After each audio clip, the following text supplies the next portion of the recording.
Guys, dito naman tayo sa may ano. Ayan.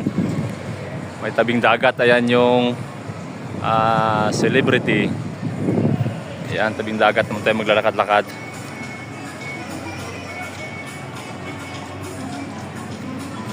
Ayan. Kaso yung tubig dito guys, pero ano, parang medyo may amoy. Parang amoy imburnal, pero malinis siya. Ayan o, kitang-kita mo yung sa ilalim. Ayan. Yan mga yachts dito guys. Dito naman mga restaurant or mga coffee shop. Ito mga yachts na to guys, inarkila din to. $20 yung bayad. Bali 1 hour na yun, ikot-ikot kanila dito. Pero ang preferred nila 10 katao dapat kayo. Ayan, 10 katao, $20, 1 hour. Ikot na kayo guys sa mga tourist spot dito. Ayan.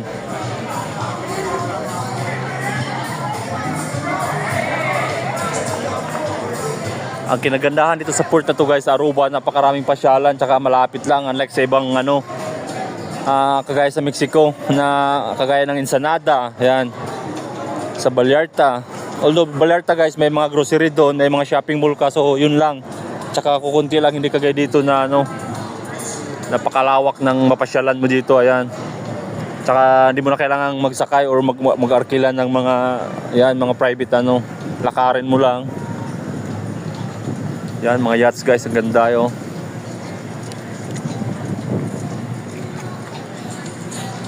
Ayan.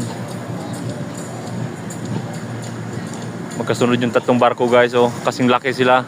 Celebrity Reflection, Carnival Horizon, tsaka ano, NCL din yung isa.